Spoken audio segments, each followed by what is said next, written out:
Do good, Maverick. Go here. Welcome to podcast episode number 142. Some people are not meant to fit in. Some people are not meant to fit in. When it comes to fitting in, following the herd, or not being seen as weird or unnormal, things like that, it's a big issue for a lot of people, or some people. They feel horrible when they don't fit in, but that doesn't always have to be a bad thing. Very oftentimes, it doesn't have to be a bad thing to not fit in with everything. When it comes to doing things that are not normal or meaning things, having opinions and viewpoints that are not normal, of course we should be careful about it. This computer world keeps making noise. Sorry about the background noise.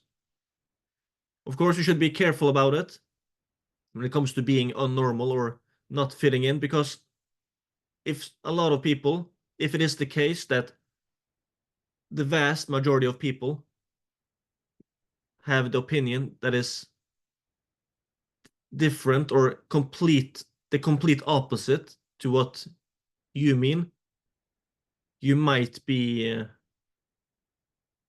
you might be completely wrong, and you might be on the crazy side.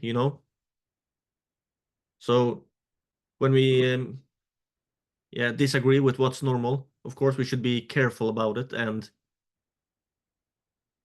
think things carefully through, logically, rationally, and try to be intelligent about it. That being said, the herd is not always right.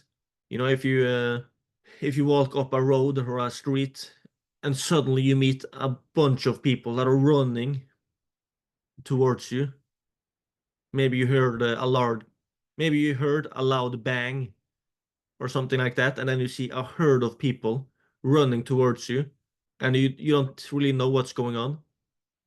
Yeah, in many cases, the right and smart thing to do is to run the same way as those people are running.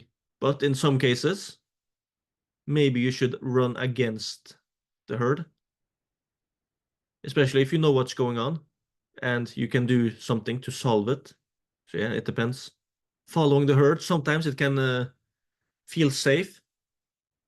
In many scenarios, the safest place to be can in some cases be in the middle of the herd. But also, following the herd, you can get crushed by it, you can get trampled down. Or if the herd is running, this is kind of metaphorically speaking, if the herd is running towards a cliff and you're in the middle of that herd, now it's kind of the most dangerous place to be. Or if you're running in the front, but yeah, sometimes the safe place might be in the middle of the herd. But if they're running towards a cliff, maybe on the outer outskirts of the herd, or not even in the herd at all, is safer. So yeah, sometimes what's normal is not the right thing to do, or what is seen as normal is not the right thing to do. And oftentimes, what's seen as normal in today's society, if you zoom out and try to look at history, the last 4,000 years of documented history, has this thing been normal? Oftentimes not. Sometimes it has, but oftentimes the answer is no.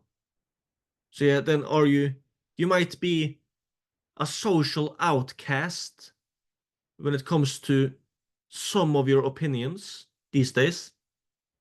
But if you just zoom out and look at history, the last 4,000 years of documented history, of course you can't know everything about history, but you can kind of see how that thing has been during history. Are you still a social outcast? Or is what you mean, the opinion you have, or what you're doing, is it actually normal seen in a historical perspective? Oftentimes you can kind of get caught up in what society is doing, what our culture is doing, and what's being pushed by a bunch of different things, like maybe the modern school system, the mass media, different cultural things, different agendas, propaganda, things like that. But yeah, if you zoom out, it's not always still normal. And the thing is, I oftentimes look at it this way. If something has been done the last 4,000 years of documented human history, and it has been working really well, for example, when it comes to family life, one man, one woman together, building a family, raising their children together with their nearby society and other family members coming for a visit, things like that. Basically, yeah, raising their children in a family setting. If we look at the last 4,000 years of documented human history, has that been done? Yeah, it has been normal for thousands of years. Has it worked well? Yeah, it has worked brilliantly well. Okay, then we should probably not just turn the whole thing on its head. Like, if yeah, they did it for like 4,000 years, but now we are smarter than all those people, because now we have modern science, and modern science says we should not be raising our own children, because then they will not be properly socialized. So we need to put them in kindergarten from they are like 9 months old, and then they should spend about 5 days a week in kindergarten for about 8 to 12 hours per day. That's how we are doing it now, because now we have modern science. That's the normal thing to do. If you do something else, you are stupid. Some people have opinions like that, but can we really turn the whole thing on its head and do not just tweak things, but do almost the exact opposite? Like, okay, yeah, small children, babies that got born, and small children, at least up until the age where they was like 5, 6 years old, they used to be raised by their parents in their family. And now we should kind of do the exact opposite. They still have a family, but now we should kind of turn them into, or deliver them in to a kindergarten where the government or whoever it is, some kind of strangers or semi-strangers, is going to, in many ways, raise them for you, where they spend the vast majority of their days in a kindergarten instead of the family. In many ways, it's kind of the exact opposite. So is that the right thing to do? Things like that, when something has been done for thousands of years, and we are going to switch it up and do it the exact opposite on something that used to work really well. Things like that, I think, is oftentimes extremely scary. If it had been the case that for the last 4,000 years of documented history, it works horribly, it was a disaster, yeah, then maybe we should do the opposite.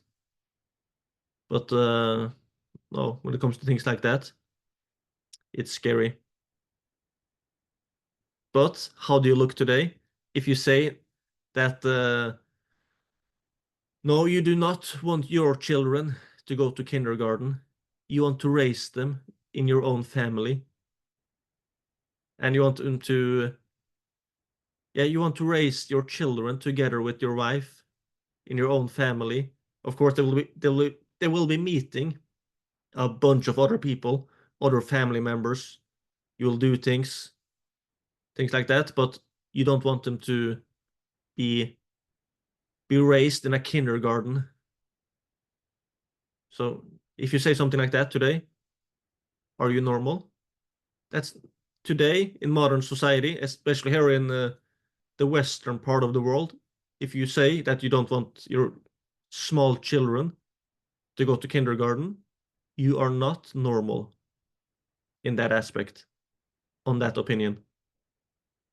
But yeah, zooming out, looking at history, it is extremely normal. So yeah, that's also something to keep in mind. Yeah, some people are not meant to fit in. It's fascinating to think about. When it comes to movies, who are we rooting for? You know, rooting for the underdog. It's like a massive thing. We oftentimes we really like doing it, especially in movies, and maybe some kind of sports superstars or things like that. But oftentimes in society, sometimes it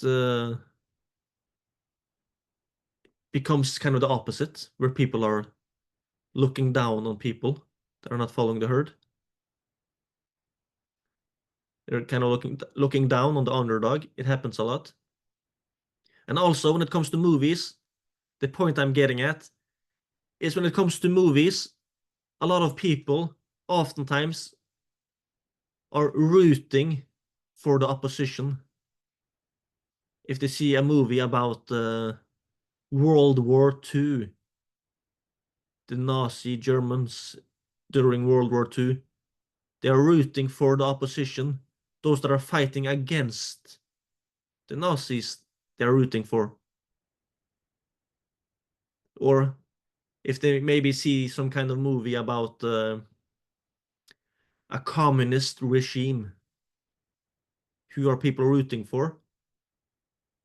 Usually they're rooting for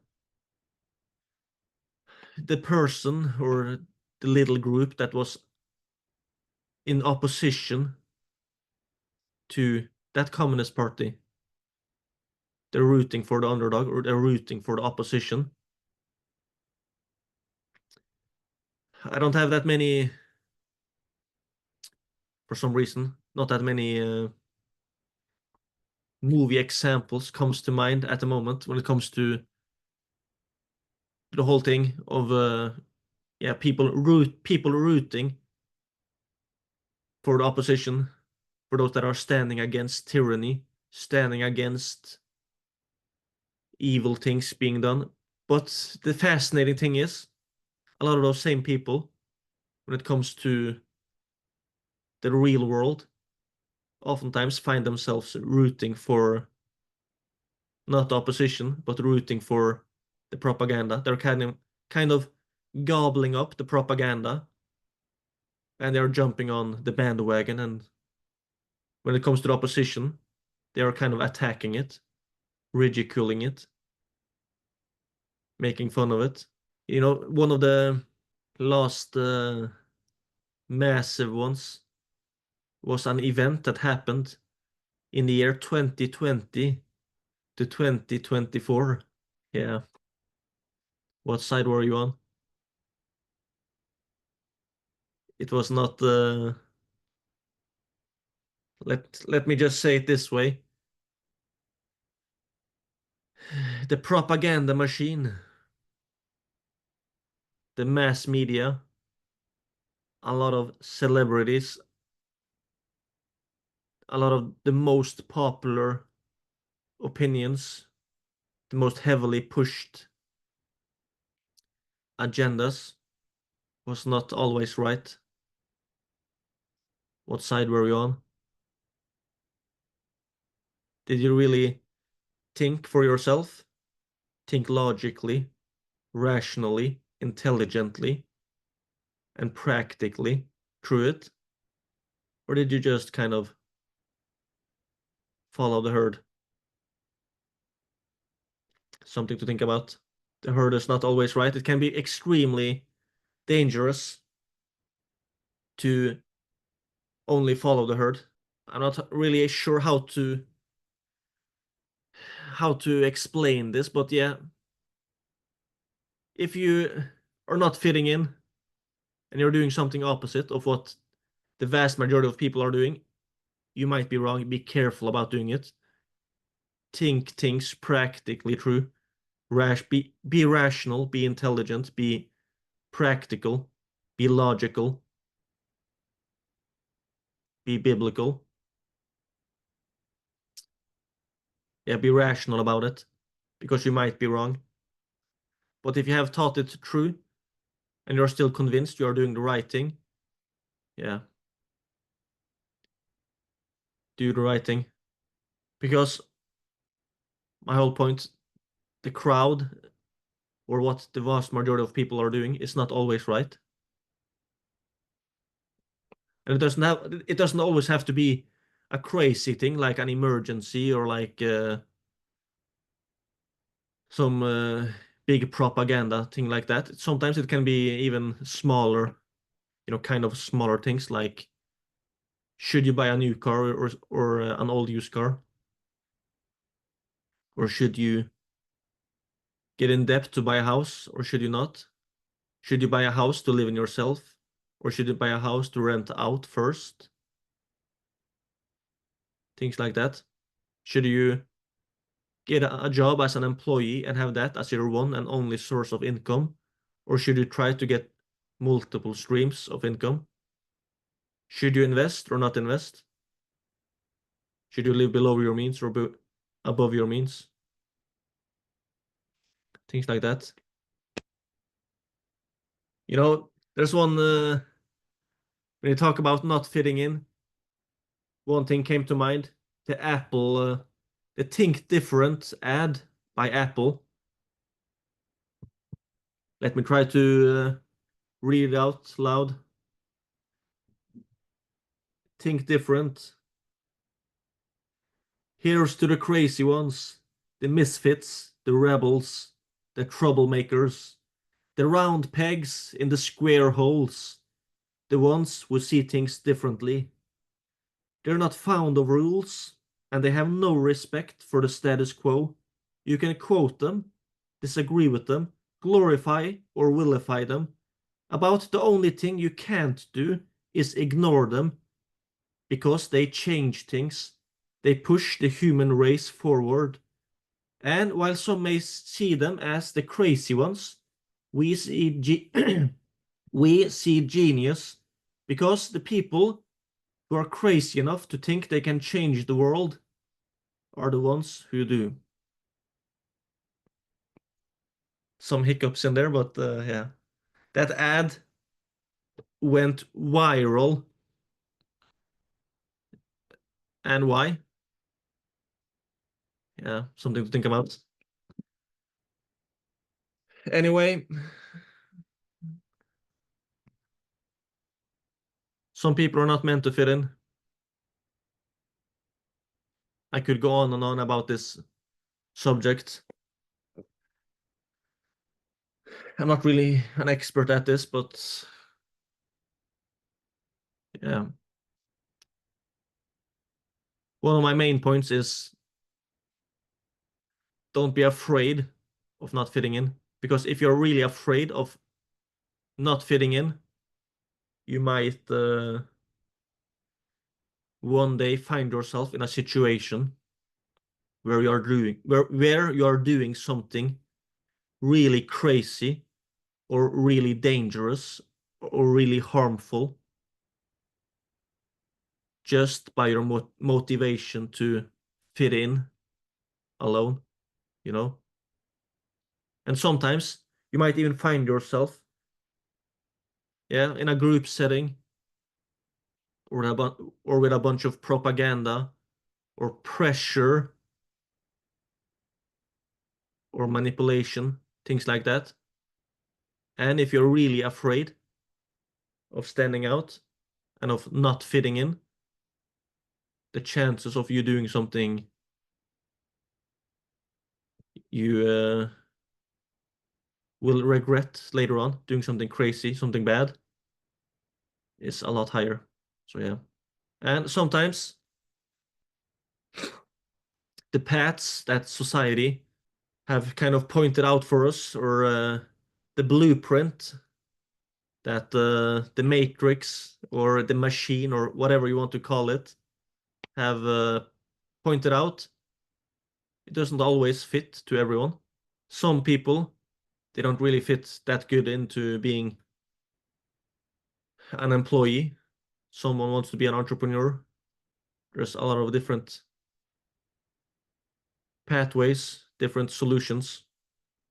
So yeah. And by the way, I have to mention this. Communitycashcows.com. If you have been dreaming about building your own online business, escaping the matrix and its 9 to 5 rat race, and live a life of more freedom, maybe you want time, income, and location independence so that you can choose what you want to do, when you want to do it, where you want to do it, and with whom you want to do it. You know, the 4 Ws, the freedom multiplier, as Tim Ferriss calls it. If that's you, maybe building a paid community, a paid online community, maybe that could be the business model for you. The last few weeks, I've been interviewing a bunch of real life success stories, people that have built paid communities, and a bunch of them are living really unique lifestyles. One guy I interviewed was working less than 4 hours per week and making about 18,000 euros in profit per month. One lady in her 50s, she was making like somewhere between like 100 to like $300,000 in profit per month. So yeah, a lot of different levels to it. But yeah, if you want to learn from those real life success stories, as well as connect with a bunch of other people that are in the process of building their own paid community, check out communitycashcows.com. All right. Take care and God bless.